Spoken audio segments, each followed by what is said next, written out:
জেনে বুঝে যদি কেউ সত্যকে প্রত্যাখ্যান করে, তার অন্তরে আল্লাহ মোহর মেরে দেন।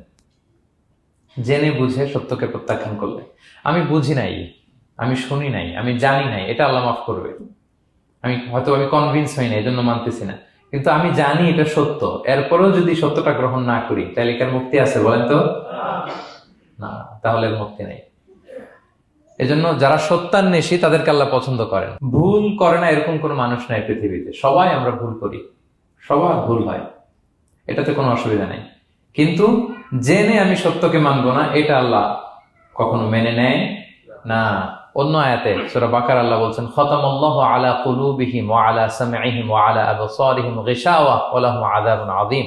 যারা জেনে বুঝে সত্যকে মানে না, নেগলেক্ট করে, তাদের অন্তরে আল্লাহ সিল গালা মেরে দিয়েছেন, কর্ণকুহরে ছিপি ঢুকিয়ে দিয়েছেন, চোখের সামনে পর্দা, আর কিছু দেখে না। কারণ ওরা সত্যটা মানতে চায়, নিয়তি করে ফেলছে যে আমি মানবো না। কেউ যদি নিয়ত করে ফেলে দেন আমি বুঝবো না, যত বুঝাক তারা বোঝানো যাবে? আমরা বাংলা একটা কথা বলি না, যে ঘুমিয়ে থাকলে তাকে জাগানো সহজ, কিন্তু ঘুমের ভান ধরে আছে, ওরা তো ধাক্কা মারতেছি, টানতেছি, ওকে উঠবে ঘুম থেকে? না। এটার উদাহরণ দেখেন আবু জাহেল আর ওমরে ফারুক রাদিয়াল্লাহু তাআলা আনহু, দুইজনই ইসলামের শত্রু ছিল, ইসলাম বিরোধী ছিল। কিন্তু ওমরে ফারুক রাদিয়াল্লাহু তাআলা আনহু ছিলেন সত্যান্বেষী, সত্য শুনলেই মানতেন। কিন্তু আবু জাহেল ছিল তার বিপরীত, সে ছিল গোঁড়া, অহংকারী, ইগোইস্টিক সমস্যা ছিল তার।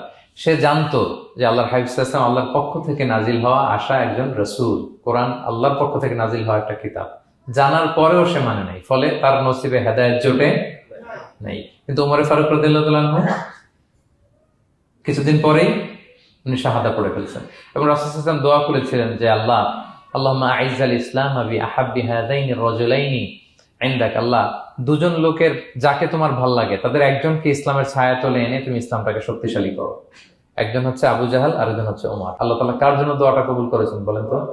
ওমর ফারুকের জন্য। কারণ ওনার হৃদয়টা সাদা ছিল, সাদা মনের মানুষ, কলবে সালিম, সত্য যেখানে ওইটাই উনি গ্রহণ করতেন, সত্যের সামনে দুর্বল ছিলেন। আর আবু জাহেল জেনে বুঝে সত্যকে প্রত্যাখ্যান করেছে। জেনে বুঝে সত্য প্রত্যাখ্যান করলে আল্লাহ তার জন্য হেদায়েত বরাদ্দ রাখেন না। এজন্য আমরা আমাদের বাকি জীবনটুকু আমরা এই মেন্টালিটি, মাইন্ডসেট যেন আমাদের থাকে যে সত্য দেখলেই আমরা মানবো, যেখানেই সত্য ওইটাই আমি গ্রহণ করবো। কি বলেন? এটা যদি আমার বিরুদ্ধে যায়, আমার দলের বিরুদ্ধে গেলে, বাবার বিরুদ্ধে গেলে, মানতেই হবে।